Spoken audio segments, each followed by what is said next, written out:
It's time for a new TNA Impact review. The review is from last night's TNA Impact show. I've thought a lot about TNA recently. Since Hulk Hogan and Abyss came in, it's been a lot of stuff going on. A lot of stuff has been a lot better. Necessarily, I don't think anything has gotten worse or not as good anymore.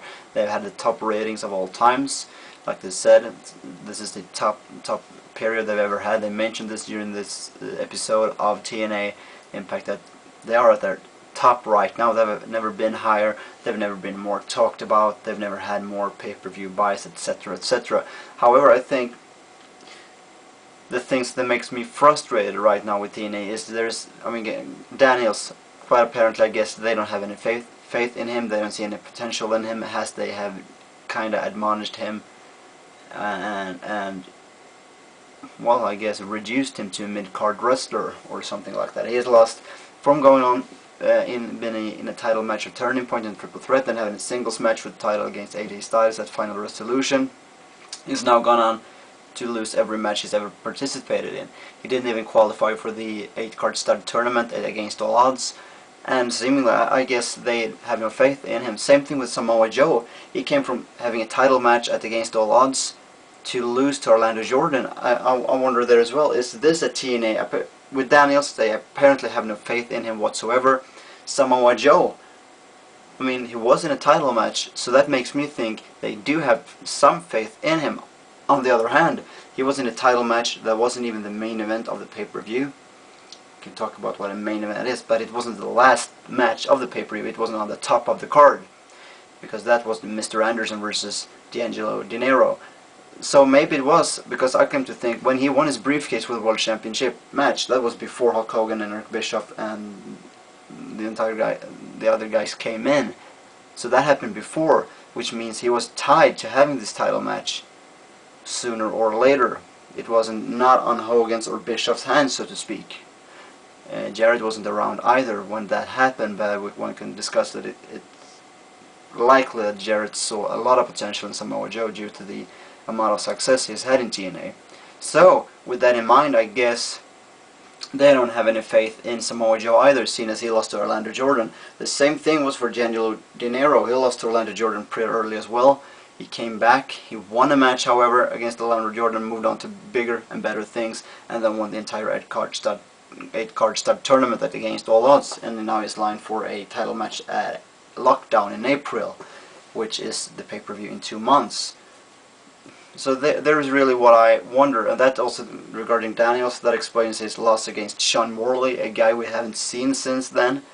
Orlando Jordan apparently is very liked by Bischoff and Hogan, and I don't know what to think about him. I've never been a huge fan of him. He's a good wrestler, but I've never been a huge fan of him. I don't find him that entertaining. However, his character in TNA is way more entertaining than he ever was in WWE. So there's really what I wonder. It's so hard to know where they will go with some wrestler, because they got these kind of pushes.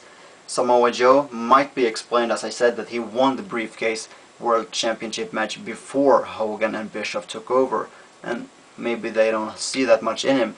If we're looking back, he ain't getting more or less any TV time whatsoever. He wasn't even on TNA Impact last night. Another problem that I experienced with the current TNA Impact, looking back for 2 or 3 years, they've always been jacked with stuff, jam-packed with a lot of action, a lot of interviews, backstage segments, promos, whatever. I like that. It's supposed to be jam-packed, but not with too much different stuff.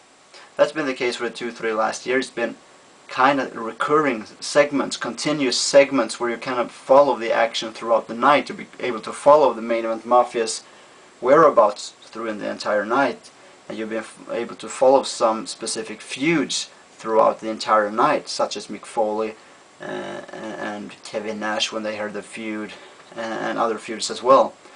There's been a progression throughout the night. Now there is just more or less too much different stuff.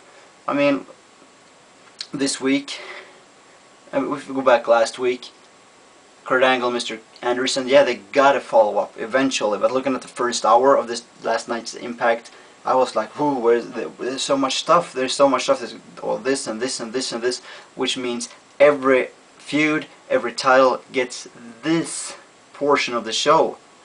It's hard to say what is the main feud, how big is the World Championship, because not every week is it getting that much time. Now that as well got a good follow-up because AJ Styles and Ric Flair returned later in the night to attack Abyss and get in the ring and fight with Hulk Hogan. So they came back, but for a long time there it looked like the only time we were going to see AJ was for the opening of the show. And it's been that way for a lot of weeks now, and they need to cut off a lot of talent. I believe Nasty Boys will eventually leave. Scott Hall, six-pack, that feud has been going on for such a long time. It's really not, it wasn't very interesting. It could still be intriguing, but it's not happening enough stuff during the shows.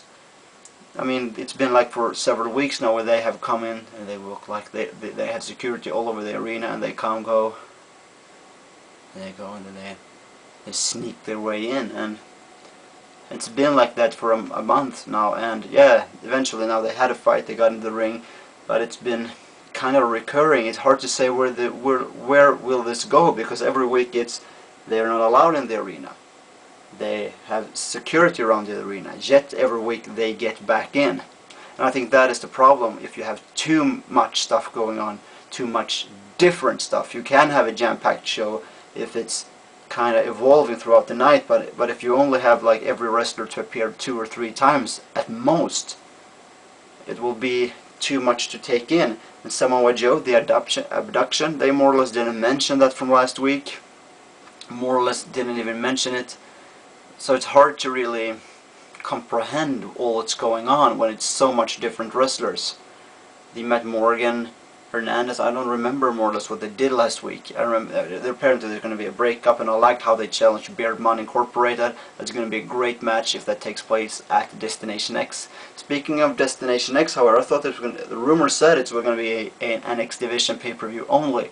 Apparently that's not going to be the case, because we have now booked several matches that's not, or rumored matches that is not pure X Division matches, such as this tag team title match that has created a rift between Morgan and Hernandez, and I don't know if it's going to be AJ Styles Abyss match.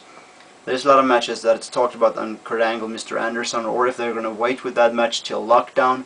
However, the thing is, since they go live on March 8th, the next pay-per-view from there is Destination X, and they might need a strong pay-per-view. Not only an X Division pay-per-view, which can be good, but they need a strong pay-per-view to go from there with their best wrestlers, with the top card wrestlers and the main titles.